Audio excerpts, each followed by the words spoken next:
Rádio Slovensko k veci. IC vlaky už od decembra jazdiť nebudú. Ak by ich štát dotoval, stúpla by ich popularita, myslí si bývalý šéf železničnej spoločnosti. Dopravný analytik naopak rozhodnutie víta. Takto sa podľa neho do železničnej dopravy vráti poriadok. Dobrý večer, praje Simona Beňová. Rádio Slovensko k veci. Zrýchlené diaľkové vlakové spoje už boli v minulosti zrušené aj znovu zavedené. Najväčším problémom bola vždy ich stratovosť, pripomína bývalý riaditeľ železničnej spoločnosti Slovensko Pavel Kravec. Treba si položiť otázku, že vlastne prečo sú všetky vlaky dotované, len najrýchlejšie vlaky, ktoré spájajú východ a západ o 40 minút rýchlejšie, nie sú dotované. Treba sa vrátiť trošku do histórie, a to je do rokov 2011-2012, keď na našej železnice vstupoval prvý súkromný dopravca RegioJet, ktorý prehlásil, že on bude dopravu dotovať aj bez štátnej dotácie a nebude stratový. On ale vstupoval do tohoto segmentu so starými vozňami, 40-ročnými, ktoré boli po dobe odpisu a nekrivili mu ekonomiku.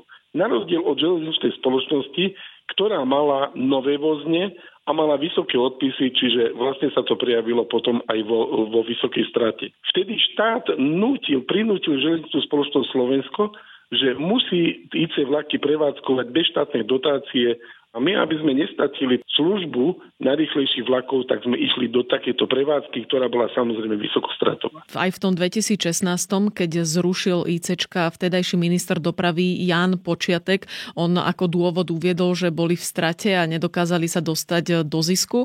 A napríklad len za rok 2015 tam hovoríme o viac ako miliónovej strate. A podobný dôvod je aj dnes s tým, že tie IC vlaky sú naplnené len na polovicu. Je to teda niečo, čo sa nesie už od toho 2011-2012? Tie náklady pri tom nízkom cestovnom nikdy nepokryjú. Nie sú tie náklady na úrovni, tuším, 27 eur medzi Bratislavou a Košicami, alebo 29, neviem presne. Ak by takýto cestovný lístok mal kryť náklady pri nejakom viac ako 50% obsadení, nie samozrejme plnom, tak ten listok by musel stať okolo 50-60 eur. Takýto listok je jednoducho nepredajný. A toto je vlastne aj problém pri tých iných dotovaných vlakoch, že vlaky by neboli obsadené pre vysokú cenu cestovných lístkov a preto sa dotujú. A preto nedáva žiadny zmysel v situácii, keď východ a západ, po ktorom sa po rýchlom spojení sa volá už roky, nevieme dostavať diaľnicu, nevieme dostavať železnicu na 160 km rýchlosť, prečo by nemalo byť najrýchlejšie spojenie, prečo by nemalo byť dotované?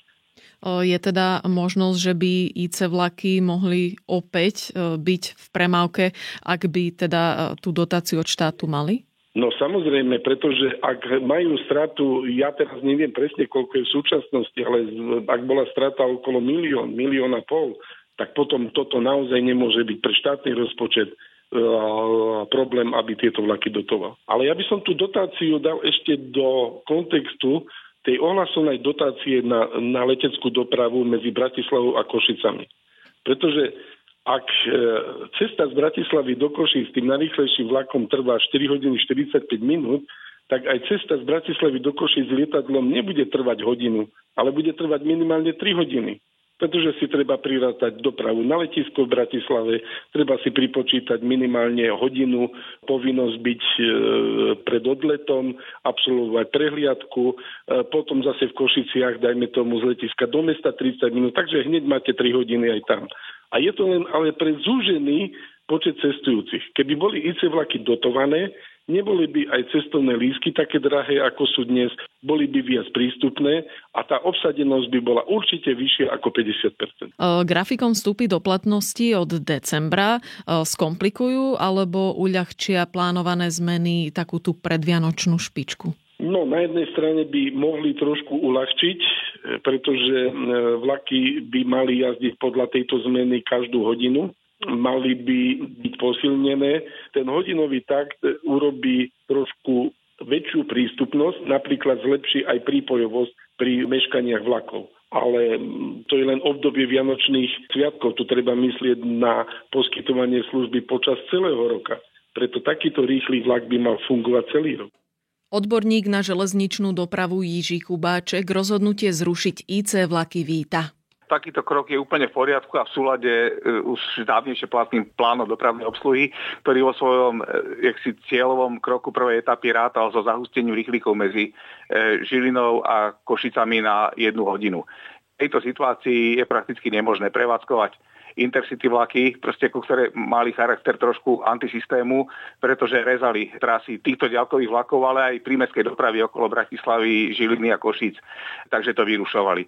Tým, že sa vylúčia IC vlaky, tak sa ten poriadok v doprave predsa len zavedie a okrem toho zdá sa, že aj sa pomôže stabilite grafikonu, pretože sa budú môcť krátiť čakacie časy prípojných vlakov, keďže vlastne ten hodinový takt je podstatne intenzívnejší ako dvojhodinový a reálne sa vlastne skráti cestovanie aj v prípade mimoriadnosti v železničnej doprave.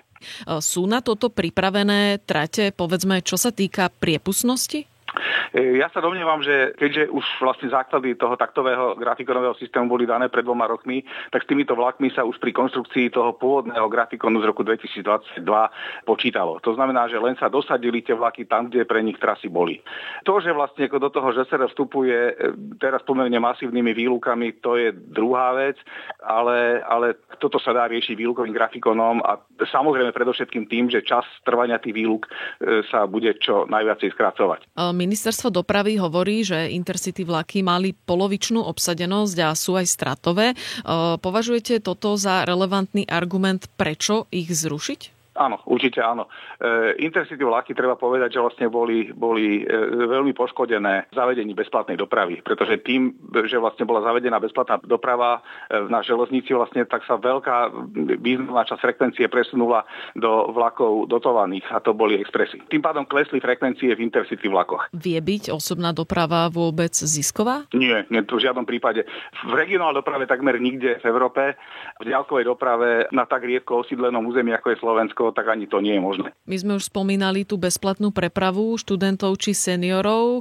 Vieme si povedať možno iba tak približne, že o akej strate hovoríme? Toto je úplne ťažká otázka, ale triezve odhady ekonomické hovorili o rádovo 30-40 miliónoch eur ročne. Keď štát vystúpil z prémiového segmentu železničnej dopravy, môžu dieru na trhu vyplniť aj súkromníci, okrem teda zvýšenej frekvencie expresov?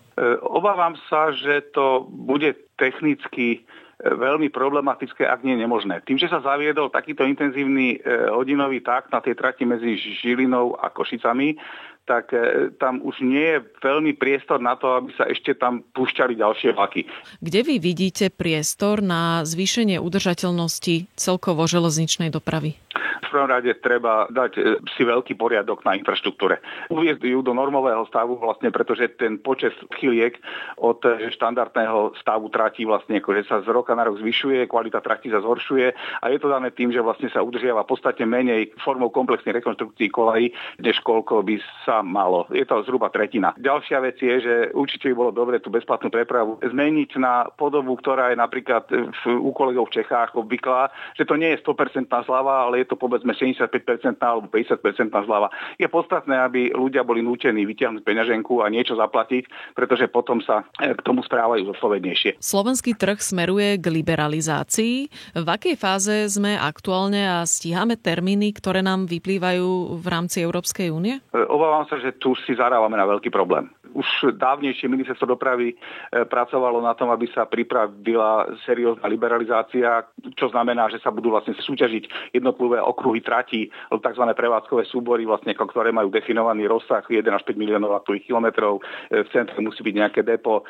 Je tam otázka, aby tam boli zjednotené vozidlá alebo aspoň rovnaká trakcia a tak ďalej. A to všetko sa tak nejak to stíchlo. Tým, že máme termín, kedy vlastne každý jeden výkon musí byť vysúťažený a ten termín je rok 2030, to sa blíži veľmi, tak začína mať obavy, že sa to proste nebude stíhať a že s tým budú spojené veľké problémy. Myslím, že tí, ktorí vládnu veciam dneska, tých z toho snáď hlava bolieť nebude, ale tí, ktorí nastúpia potom, tak tí nás môžu preklínať. Ak významne nepridáme krok v tejto téme. Ministerstvo dopravy v odpovedi avizuje, že aktuálne upravuje časové rozloženie vyhlasovania jednotlivých súťaží v rámci liberalizácie osobných železníc a aj to, ktoré linky budú ich súčasťou. Pripomína tiež, že súkromní dopravcovia môžu už dnes prevádzkovať akékoľvek vlaky, ak si objednajú trasu od železníc Slovenskej republiky. Relácia k veci je na konci. Pripravili ju a vysielali dramaturg Vlado Maťo, od techniky Lucia Cibiková a od mikrofónu Simona Beňová.